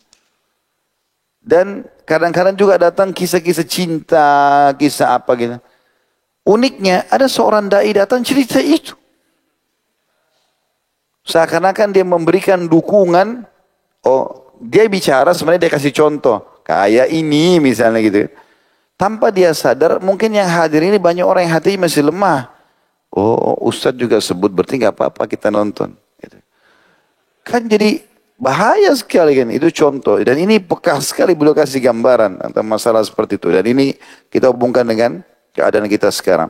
Jadi beliau mengatakan seringkali mereka menyinggung masalah cinta, masalah hubungan, dan pedihnya perpisahan dan segala macam. Padahal para hadirin adalah orang-orang yang lemah akal, yang hati mereka dipenuhi oleh hawa nafsu dan kegandrungan kepada gambar. Maka hal itu tidak menggerakkan kecuali sesuatu yang bersemayam dalam jiwa mereka. Akibatnya api hawa nafsu berkobar. Maka mereka berteriak dan semua itu adalah kerusakan. Terkadang dongeng bualan itu mengandung klaim-klaim panjang lebar sebagai kecintaan kepada Allah. Padahal hal itu adalah mudarat besar. Beberapa orang petani meninggalkan sawah ladang mereka dan tidak mengurusinya dan selanjutnya sibuk menyebarkan hal-hal seperti ini. Ya, maksudnya beliau ini menceritakan bahwasanya ada sebagian orang karena tertarik dengan kisah dongeng-dongeng ini, akhirnya mereka meninggalkan kewajiban cari nafkah untuk menyebarkan kisah-kisah dongeng yang palsu. Seperti itulah. Teman-teman, dari satu sisi saya mau tambahkan, kisah ini penting. Ya. Al-Quran menceritakan banyak kisah. Kisah Luqman, ya, kisah Ashabul Kahfi, kisah Dzulkarnain, kan gitu. Disebutkan dalam Al-Quran. Yang kita bahkan dianjurkan baca pada malam Jumat surah Al-Kahfi, kan ada kisah-kisahnya itu. Ya. Makanya disebutkan dalam Al-Quran. Tetapi kisah yang benar. Kalau sumbernya benar gak masalah. Yang jadi masalah ini sering dikarang-karang. Tanpa dia takut, khawatir kepada Allah SWT nanti dihisab pada hari kiamat. Orang nukil kisah-kisah itu kemana-mana. Padahal sumbernya salah. Nah, ini yang dimaksud. Sehingga majlis zikir yang tadinya memang mengubah orang menjadi lebih baik, lebih dekat kepada Allah SWT, ini berubah. Ya. Yang mirip juga dengan sekarang banyaknya orang menggunakan majlis zikir atau majlis ibadah ini ataupun majlis ilmu untuk menyalahkan orang, menghardik orang. Bahkan tidak jarang mereka berani menyebutkan nama-nama, itu kan, dan ini berbahaya sekali ini. Bahaya sekali. Pemahaman salafus saleh, kalau ada orang yang salah, datang nasihati dia. Tegakkan padanya hujjah. Itu yang benar, argumentasi sampaikan, Anda salah, ini loh, ini loh, ini loh, ini loh. Nasihati. Ya. Kalau dia tetap dalam kesalahannya, bahkan dia mendakwakan kesalahan itu ke sana sini, nah baru kita boleh menggunakan istilah tahdzir. Mengingatkan, ini enggak. Tahdzir, belum pernah komunikasi, belum pernah tabayun, belum pernah apa. Main langsung saja. Apalagi sekarang di medsos bisa masalah edit itu luar biasa. Bisa diedit ini, bisa diedit ini, berbahaya sekali. Dan ini harus hati-hati tentunya. Yang kelima adalah masalah hikmah. Juga digeserkan dari makna terminologi yang sebenarnya. Hikmah adalah ilmu dan mengamalkannya.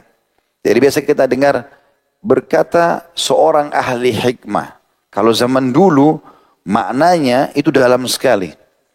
Kalau sekarang setiap orang sudah bisa memberikan contoh-contoh sedikit yang mungkin menyentuh orang, oh ini berarti ahli hikmah. Padahal sebenarnya tidak bisa dibahasakan itu. Itu ahli hikmah sangat tinggi pemahamannya zaman dulu. Ibnu Qutaibah berkata, seseorang laki-laki bukanlah orang yang ahli hikmah atau bijak sebelum dia menggabungkan ilmu dan amal. Kalau dia sudah faham agama, kemudian dia amalkan, memang dia adalah orang yang praktisi, baru kita bilang dia ahli hikmah. Jadi bukan hanya karena bisa susun syair-syair, kata-kata hikmah yang dianggap kemudian langsung dikatakan dia adalah ahli hikmah. Padahal istilah orang bijak atau orang ahli hikmah di zaman ini ya, dipakai serampangan hingga bahkan diberikan kepada tabib dan ahli nujum, kata beliau ini ya.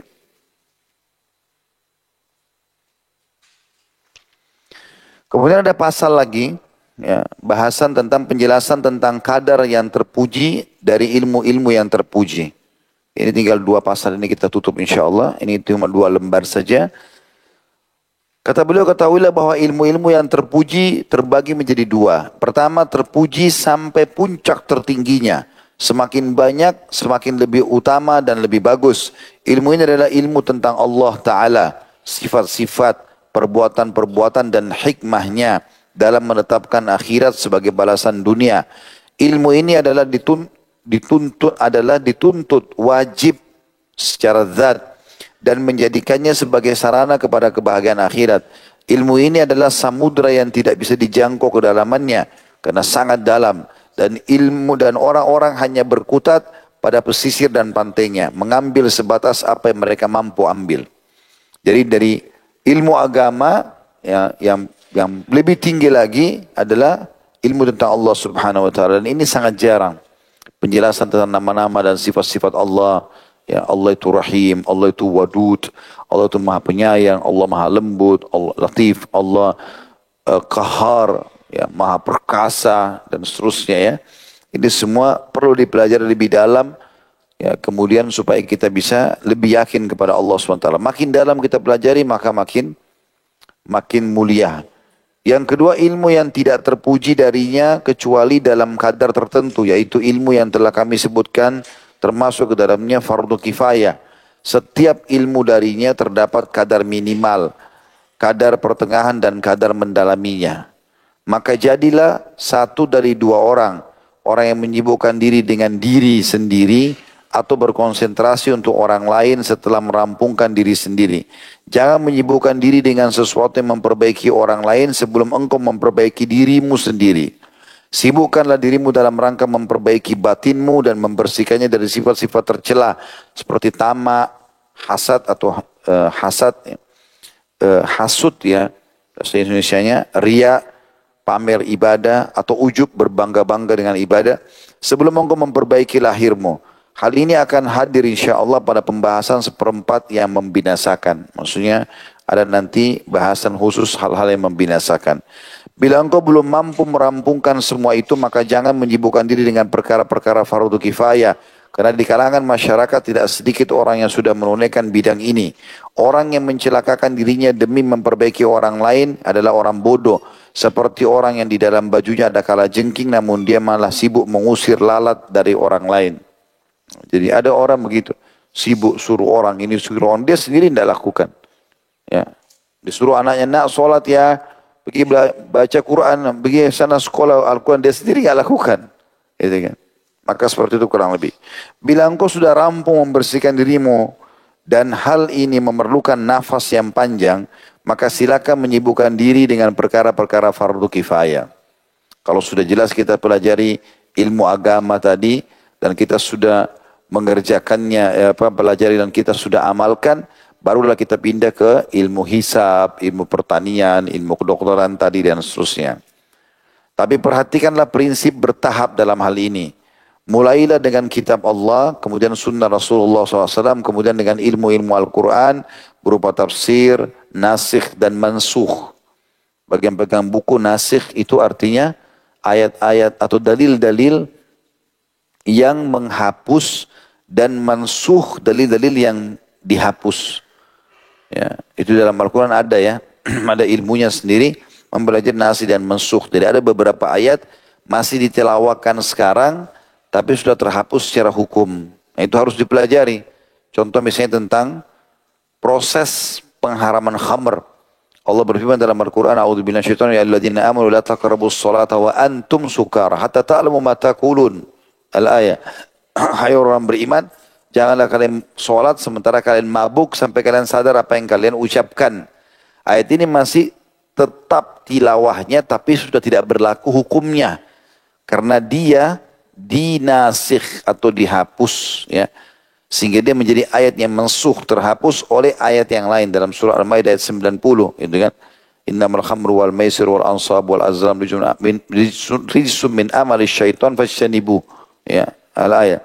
Sungguhnya minuman keras itu, judi, menyembelih buat berhala, segala macam, mengundi nasib adalah perbuatan syaitan, maka jauhilah.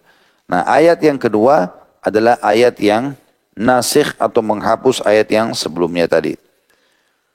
Begitu juga ada ayat yang muhkam dan mutasyabih dan seterusnya, atau ayat-ayat Al-Quran yang berisikan hukum-hukum, dan ada juga ayat-ayat yang berisikan cerita atau penyampaian yang terulang-ulang, gitu kan. Demikian juga dalam perkara as-sunnah. Kemudian silakan menyibukkan diri dengan furu' dan usul fikih. Demikian pula ilmu-ilmu lainnya dengan syarat umurmu masih ada dan waktumu masih longgar. Jangan menghabiskan umur untuk satu disiplin ilmu karena ingin mengetahui detail-detailnya. Karena ilmu itu luas sedangkan umur terbatas. Ilmu-ilmu ini hanyalah alat untuk meraih sebuah tujuan. Dan sesuatu yang menjadi alat bagi sebuah tujuan semestinya tidak melupakan apa yang menjadi tujuan itu sendiri. Ya, tujuan kita beribadah kepada Allah SWT, kita sudah pelajari, cukup kita kerjakan. Misalnya kita mulai dengan yang wajib-wajibnya, baru kemudian kita pindah ke yang sunnah-sunnahnya. Sebagai penutupan bahasan kita ini ya, penjelasan tentang adanya pengaburan dalam menyamakan perdebatan dengan musyawarah para sahabat dan dialog as-salafus salih. Ya. Ini sedikit sekali, cuma satu paragraf ya. Kata beliau, ketahuilah bahwa perdebatan yang dilakukan dalam rangka mengalahkan atau memperlihatkan keunggulan dan berbangga-bangga adalah sumber akhlak tercela. Jadi seakan-akan beliau ingin mengatakan setelah kau pelajari ilmu agama ini bertahap dari Al-Quran, cara bacaannya, kemudian hafalannya, amalannya, sunnah-sunnah Nabi SAW, kemudian ijma' ulama, kesepakatan ulama dalam hukum-hukum fikih, dalam usul fikih kita pelajari, ya. Kita ambil sambil belajar, sambil kita praktekin. Nah, setelah itu kalaupun kita harus berdebat, berdialog, karena biasanya sudah sampai pada tingkat itu ya. Kalau kita sudah sampai pada tingkat belajar dalam sekali, maka umumnya kita akan bertemu dengan orang-orang yang juga mendalami sama, sering terjadi dialog. Kata beliau, ketahuilah bahwa perdebatan yang dilakukan dalam rangka mengalahkan atau memperlihatkan keunggulan dan berbangga-bangga adalah sumber akhlak yang tercela. Pelakunya tidak selamat dari kesombongan karena dia merendahkan orang-orang yang menahan diri darinya. Pelakunya tidak bersih dari ujub kepada dirinya karena dia merasa lebih tinggi dari rekan-rekannya. Artinya, makna seakan-akan beliau ingin sampaikan kalau kau sudah sampai pada tingkat alim nanti, yang harus kau jaga adalah jangan sampai menganggap remeh orang lain. Sehingga akhirnya merusak ilmu kamu yang kau sudah bangun dari awal itu. Ya. Pelakunya, ya, kata beliau, tidak steril dari riya. Karena kebanyakan tujuannya di hari ini adalah agar keunggulannya diketahui orang-orang. Selanjutnya mereka melontarkan lisan sanjungan dan pujian kepadanya. Dan bersangkutan menghabiskan umurnya untuk ilmu-ilmu yang merupakan pembantu berdebat dengan sesuatu yang tidak berguna di akhirat nanti. Seperti memperbaiki kata-kata dan menghafal hal-hal unik. Diriwayatkan dalam sebuah hadis dari Nabi SAW bahwasanya beliau bersabda, Asyaddun nasi adaban yawmal qiyamah alimun lam yanfa' ilmu. Bahwasanya orang yang paling berat, manusia paling berat siksanya di hari kiamat adalah orang yang berilmu yang tidak diberi manfaat oleh ilmunya atau tidak mendapat manfaat dari ilmunya. Ya, ini hadis disebutkan oleh Tabarani dalam Mu'jamul Shaghir. Walaupun hadis ini sebenarnya didhaifkan oleh Syekh Albani rahimahumullah. Yang jelas di sini yang beliau ingin titik beratkan sebenarnya substansial atau tujuan utamanya adalah setelah kau sampai pada tingkat kealiman nanti hati-hati dari langkah untuk menjatuhkan orang lain, akhirnya merusak semuanya apa yang sudah kamu pelajari. Allahu alam. Insyaallah pada akan nanti kita akan bahas bab khusus, ya, bab besar karena tadi itu adalah pasal-pasal adab pencari ilmu, pengajar dan penyakit-penyakit ilmu. Berikut keterangan tentang ulama su dan ulama akhirat. Ulama su artinya ulama-ulama yang buruk, ya. Dia belajar agama tapi dia salah gunakan itu. Gelar-gelarnya tinggi tapi dia salah gunakan justru untuk menyesatkan umat atau hanya untuk mencari kepentingan dunia. Dan juga ada ciri-ciri ulama-ulama akhirat yang memang wajar kita mengambil ilmu syar'i dari mereka. Allahu a'lam. Ini pelajaran kita insyaAllah, mudah-mudahan bisa diambil manfaat darinya. Baik, begitu saja. Semoga Allah SWT berkahi majlis kita dan dijadikan sebagai tambahan amal kita pada hari kiamat. Semoga seluruh amal yang pernah kita kerjakan, yang sedang kita kerjakan, yang akan kita kerjakan sampai menjelang ajal dan diterima dengan pahala yang sempurna. Dan semoga seluruh dosa yang pernah kita kerjakan tidak terkecuali, besar ataupun kecil, samar ataupun nyata. Ya, ini semuanya diganti oleh Allah SWT menjadi pahala. Selalu kita doakan agar Indonesia menjadi negara yang aman, tentram, damai, seluruh umat Islam di bawah naungan ukhuwah Islamiyah. Dalam hal ibadah mereka kembali kepada Al-Quran dan Sunnah. Dan semoga Allah melunasi utang negara ini semudah-mudahnya. Dan juga memberikan hidayah para pemimpinnya. Supaya kembali kepada agama Islam dan juga panduan ilahi. Serta Indonesia menjadi contoh bagi negara-negara yang lain. Dan kita selalu doakan juga saudara kita di Palestina, di Syria, di Yaman, di Irak, di Myanmar, di Ahsa, di Kashmir, di mana saja sedang tertindas. Semoga Allah ikhlaskan niat mereka, terima para syuhada mereka, melakukan Islam di tangan mereka dan tangan kita semua. Dan semoga Allah ikut sertakan kita bersama mereka di pahala, baik dengan doa, dengan harta juga dengan jiwa kita. Dan semoga Allah menyatukan kita semua di surga Firdausnya tanpa hisab. Mana satukan dalam majlis ilmu yang mulia ini. Kalau benar pasti dari Allah, kalau salah dari saya mohon dimaafkan. Wassallallahu nabiyana Muhammadin walhamdulillahi rabbil alamin. Subhanakallahumma bihamdika asyhadu an la ilaha illa anta astaghfiruka wa atubu ilaik. Wassalamualaikum warahmatullahi wabarakatuh.